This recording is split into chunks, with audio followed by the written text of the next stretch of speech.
ఇక వరద ప్రభావిత ప్రాంతాల్లో సీఎం చంద్రబాబు ఏరియల్ విజిట్ చేశారు. బొడమేరు కట్ట తెగిన ప్రాంతాన్ని హెలికాప్టర్ ద్వారా ముఖ్యమంత్రి పరిశీలించారు. బొడమేరు ఎక్కడ ఆక్రమణలకు గురైందో నిశితంగా సీఎం పరిశీలించారు. బొడమేరకు పడిన గండ్లు మరమ్మత్తు పనులను పరిశీలించారు ముఖ్యమంత్రి. కొల్లేరు చుట్టూ ఉన్నటువంటి గ్రామాల స్థితిని కూడా పరిశీలించారు. ప్రకాశం బ్యారేజ్కి దిగువన కృష్ణానది పరివాహక ప్రాంతాల ప్రవాహాలను కూడా పరిశీలించి కృష్ణానది సముద్రంలో కలిసే హంసలదీవి ప్రాంతాన్ని కూడా కీలకంగా ఏరియల్ సర్వే ద్వారా చూసినటువంటి పరిస్థితి కనబడుతోంది. కృష్ణానది లంక గ్రామాలను కూడా ముఖ్యమంత్రి ఈరోజు కీలకంగా పరిశీలించారు.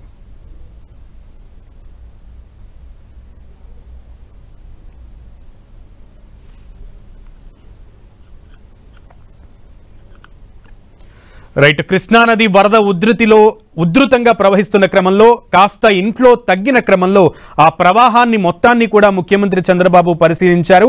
ముఖ్యంగా కృష్ణానది రాష్ట్రంలో ప్రధానంగా ప్రవహించేటువంటి జిల్లాలతో పాటు సముద్రంలో కలిసేటువంటి హంసలదీవి ప్రాంతాన్ని దాకా కూడా క్షుణ్ణంగా పరిశీలించారు. ఈ గండ్లు పడ్డానికి ఉన్నటువంటి పరిస్థితి ఏంటి అండ్ అక్కడ ఉన్నటువంటి ఆక్రమణలు ఏ రకంగా గురైనటువంటి పరిస్థితి ఉంది, అక్కడ ఎలా కట్టడాలు కట్టారు అనేది కూడా ఏరియల్ సర్వే ద్వారా ముఖ్యమంత్రి చాలా క్లియర్గా పరిశీలించారు. శాశ్వత ప్రాతిపదికన దీనికి ఏ విధంగా పరిష్కారం చూడాలనే దాని మీద అధికార యంత్రాంగం దృష్టి పెట్టింది. దీనికి సంబంధించి కేంద్ర ప్రభుత్వాన్ని కూడా సాయం అడుగుతూ ఉన్నారు. తాత్కాలిక సాయంతో పాటు మరొక వైపు దీర్ఘకాలిక దీనికి సంబంధించిన పరిష్కారం కూడా చూడాలని చెప్పేసి చంద్రబాబు నాయుడు ప్రభుత్వం భావిస్తూ ఉంది. మరోవైపు చూస్తే కనుక సైన్యం కూడా భారత సైన్యం కూడా ఇక్కడికి వచ్చింది.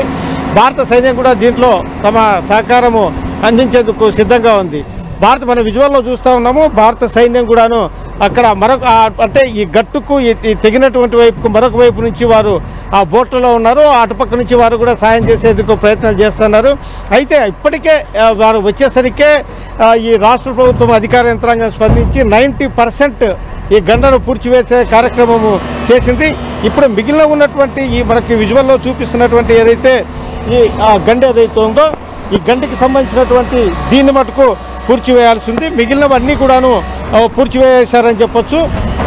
ఇక్కడ మాత్రమే కొంత ఉధృతి అంటే కనుక గతంలో కంటే కూడాను ఇప్పుడు కొంత ఉధృతి తగ్గిందని చెప్పొచ్చు. ఎందుకంటే వచ్చేటువంటి అవుట్ఫ్లో ఏదైతే ఉందో అవుట్ఫ్లో తగ్గిన తర్వాత ఈ పూడ్చివేసే కార్యక్రమం కూడాను దాదాపుగా వేగవంతం జరిగిందని చెప్పొచ్చు. మధ్యలో కొంత వర్షము ఇబ్బందికర పరిస్థితులు కలగజేసినా కూడాను వర్షాన్ని కూడా లెక్క చేయకుండా అధికార యంత్రాంగము ఈ పనుల్లో నిమగ్నం కావడం జరిగింది. భారీ యంత్రాల సాయంతో జేసీబీలు, ప్రొక్లైన్లు వీటన్నిటి కూడాను తీసుకొని వచ్చి బుల్డోజర్లు ఇవన్నీ కూడా తీసుకొని వచ్చి పనులు అయితే కనుక వేగవంతం చేయడం జరుగుతూ ఉంది. దగ్గరలో ఉన్నటువంటి రాళ్లను మట్టిని తీసుకొని వచ్చి ఈ ఫస్ట్ దీనికి సంబంధించినటువంటి నీటి ఒరవడి విజయవాడ వైపు రాకోకుండా అధికార యంత్రాంగము చర్యలు తీసుకుంటా ఉన్నాడు. మనం విజువల్లో చూస్తూ ఉన్నాము. నిమ్మల రామనాయుడు మంత్రి ఇక్కడ ఉండి రాత్రింబవళ్ళు ఆయన కృషి చేస్తున్నారు. ఆయన సంబంధిత శాఖ మంత్రిగా తన వంతు కృషి చేస్తున్నారని చెప్పక తప్పదు. ఇక్కడ మనం ఈ విజువల్లో చూస్తే ఇక్కడ ఈ 7 గంటలను కూర్చిన దాంట్లో కూడాను అక్కడ కూడా ఆ మిషనరీస్ పనిచేస్తూ ఇంకా పూర్తి స్థాయిలో అక్కడికి నీరు వెళ్లకుండా అధికార యంత్రాంగము చర్యలు తీసుకోవడం జరిగింది. ఇక్కడ ఈ 7 గంటల్లో ఒక గండి ఇక్కడ కొంత పెండింగ్ ఉంది. అయితే అక్కడికి మటుకు నీళ్ళు అయితే కనుక వెళ్ళలేదు. అధికారులు వెంటనే స్పందించి ఆ గంటలను అక్కడ ఆ గ్రామం సమీపంలోనే ఉన్నందున ఆ గ్రామానికి సంబంధించి అక్కడికి వెళ్ళకోకుండా 7 గంటలను పూడ్చడంతో పాటు ఒక గండి మటుకు కొంచెం పెండింగ్ ఉంది. అయితే ఇక్కడ నీటి ఒరవడి లేనందున ఎటువంటి ఇబ్బందికర పరిస్థితులు లేవు. అధికారులు మటుకు ఆ 7 గంటలను పూడ్చుకుంటూ ఇంకొక గండి అది కూడా కొంత పెండింగ్ ఉంది, దాన్ని కూడా పూడ్చివేసే ప్రయత్నం చేస్తూ ఉన్నారు. అయితే ఇక మిగిలింది మటుకు ఇప్పుడు మనం విజువల్లో చూస్తున్నటువంటి ఈ పెద్ద గండి ఇది మాత్రమే ఇప్పుడు పెండింగ్ ఉంది. ఈ గండిని పూడ్చివేస్తే విజయవాడ నగరానికి నీళ్ళ ఒరబడి అయితే కనుక ఖచ్చితంగా తగ్గుతుందని చెప్పచ్చు. ఇక్కడ మనం విజువల్లో చూడొచ్చు. ఇక్కడ ఇదంతా చూస్తే కనుక ఒక నదిని తలపించేటువంటి దృశ్యాలు. ఇవన్నీ కూడాను పొలాలు. ఈ పొలాలన్నీ కూడాను పూర్తి స్థాయిలో మునిగిపోవడం జరిగింది. ఇక్కడి నుంచే ఈ గల్ల నుంచే ఇక్కడ నీరు ఉధృతంగా ప్రవహించి ఒక నదిలాగా మారిపోయి ఇక్కడ పొలాలను వాటన్నిటిని కూడాను ముంచుకుంటూ వెళ్ళి విజయవాడ నగరాన్ని కూడా ముంచేసిందని చెప్పొచ్చు. కాబట్టి అధికారులు ఈ గండిని పూడ్చివేస్తే కానీ ఇక్కడ ఉన్నటువంటి నీరు తగ్గే పరిస్థితి లేదు. ఈ గండను పూడ్చివేసిన తర్వాత ఈ నీరు తగ్గిన తర్వాతే విజయవాడ నగరంలోకి వెళ్ళేటువంటి నీరు తగ్గుతుంది. ఆ తర్వాత అక్కడ పునరావాసానికి అక్కడ వాళ్ళకి మరి అక్కడ సహాయ చర్యలు చేయడానికి కూడా మరింత అవకాశం ఉంటుంది. ప్రస్తుతానికైతే ఈ గండ్ల పూడ్చివేత వ్యవహారము దాదాపుగా 90% దాకా పూర్తి కావడం జరిగింది.